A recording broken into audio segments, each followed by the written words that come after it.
Góðan daginn öll sömul. Ég heiti Íris Þórsdóttir og starfa sem tannlæknir og núna er tannverndarvika Tannlæknafélagsins og Landlæknisembættisins. Í ár erum við að einbeita okkur að glerungseyðingu og hvernig ákveðnir drykkir geta haft glerungseyðandi áhrif á tennurnar. Ég er hérna komin til að fræða ykkur þetta en ég ætla að reyna að hafa þetta eins einfalt og ég get og ekkert oftæknilegt. En við þurfum svona aðeins að fara í grunninn og það er til dæmis hvað er glerungur. Og glerungur er þessi ysti hjúpur tannanna, þessi varnarhjúpur, gríðarlega sterkt efni og þetta er það sem gefur okkur bjarta og hvíta brosið. Hvað gerist þegar að glerungurinn hverfur? Þá getum við til dæmis fengið gular tennur.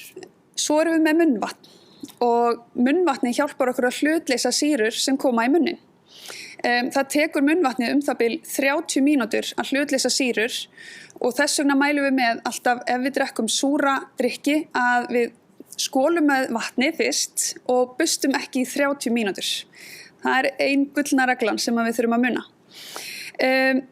En glerungseyðing, það er sem að þegar við erum með sýru og sýran smátt og smátt eyðir þessum varnarhjúp, þessum glerungi og hann þynnist bara brotur millimetra í senn og þetta getur skapað vandamál ef við þurfum svo að fara að laga tennurnar, ef það er komin of mikil glerungseyðing og það eru farin að koma einkenni. Einkenni eins og tannkul, gular tennur. Við getum líka verið með svona tannslit, þannig að við getum verið að slíta neðan af bitköntunum og svo erum við útsettari fyrir tannskemmdum. Þannig að við þurfum að vara okkur svolítið á glerungseyðingu. Við ætlum að sjá mynd og þessi mynd sýnir tennur. Það sýnir tennur á dreng sem er 16 ára og hann hefur drukkið sýrudrykki, svona einhvers konar sýru glerungseyðandi drykki sem að hafa eytt aðeins glerungnum hans. Og þetta lítur kannski ekkit út fyrir að vera neitt alvarlegt á myndinni en ef við förum nær og einbeitum okkur að miðju tönninni, þá sjáum við svona glæran heiló, glæran svona hjúp og svo svona meiri gulan lit í miðjunni. Það má í raun segja að sé búið að skafa glerunginn af innan á og þarna er komið í ljós tannbeinið sem að liggur undir glerungnum. Þetta er dæmi til dæmis að tennur geta orðið gulari.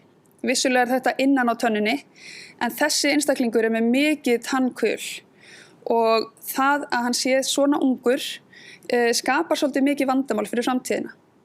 Þetta var gosdrykkja eða orkudrykkjaneysla í sirka 5 ár.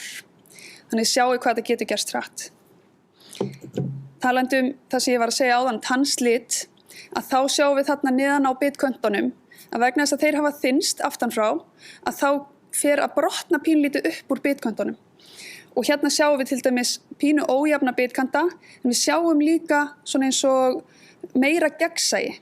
Þannig að þetta á bara eftir að halda áfram. Og miðað við unga aldur aftur, að þá sjáum við að þessi einstaklingur mun líklega hafa styttri og styttri tennur. Nema hann hætti að drekka þessa drykki og fari að hugsa rosalega vel tennurnar sínar í framhaldinu. En aftur að svona glerungseyðingunni sjálfri. Hvernig fáum við glerungseyðingu? Það er sem sagt með þessum sýrudrykkjum, þessum orkudrykkjum, gosdrykkjum og þeir innihalda lang flestir sýrur. Þessar sýrur eru svokallar rotvarnarefni. Þetta hjálpar, þetta getur haldið vörunni lengur í hillunni. Þetta er í rauninni að auka líftíma vörunar. Þetta er bæði í sykruðum drykkjum og ósykruðum drykkjum og þetta er líka í þessum íþróttadrykkjum.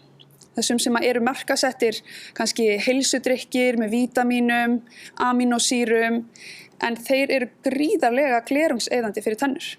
Og þetta kannski vita ekkert allir. Dæmi þessar sýrur sem að eyða glerungnum eru sítrónusýra, eplasýra, ediksýra, fosforsýra, vínsýra til fullt af þeim. En þessar sýrur sjáum við í innihaldslýsingunni. Því miður eru vörurnar ekki merktar en ég vona að það verði merktar einhvern tímann. En þá verðum við að kíkja í innihaldslýsinguna til að sjá hvort að þessi vara sem við erum að kaupa sé glerungseyðandi. Kolsýra, þegar að gosdrykkur eins og sódavatn er í rauninni án sykurs og án sýru, þá er samt kolsýra. Og kolsýran er ekki glerungseyðandi.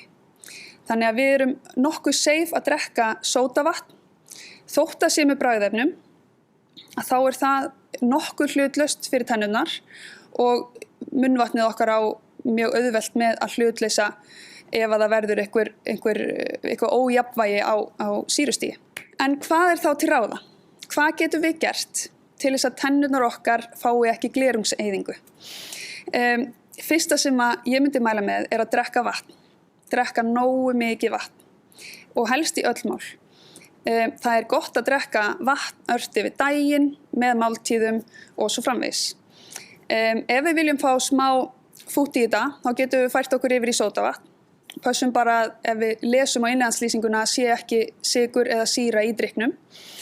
En svo ef við tökum þá meðvituðu ákvörðun, þá upplýstu ákvörðun að fara yfir í einhvers konar glerungseyðandi drykk, að þá skulum við passa að drekka drykkinn mjög hratt, eða svona frekar hratt. Vera ekki að södra á honum yfir daginn, heldur drekkan með máltíð eða allavega mjög hratt og skóla munnin með vatni eftir á og bíða svo í allavega 30 mínútur með að tannbursta. Þannig að glerungurinn er mjög viðkvæmur þennan fyrsta hálftíma á meðan að munnvatnið er að hlutleysa sýruna. Þannig að það er ein önnur gullin regla. Við þurfum að passa okkur að vera ekki sífellt að narta, hvorki matvæli né einhverja drykki, heldur vera að hvíla munnin og tennurnar inn á milli. Þá erum við með bara gott varnarkerfi í munninum sem er að viðhalda þessum balans, þessu jafnvægi. Svo bara mæli ég með að fara til tannlæknis einu svona ári að minnstakosti til þess að bara fylgjast vel með öllu. En mig langar svo bara að skora á alla sem að horfa á þetta myndband að hætta í þessum glerungseyðandi drykkjum.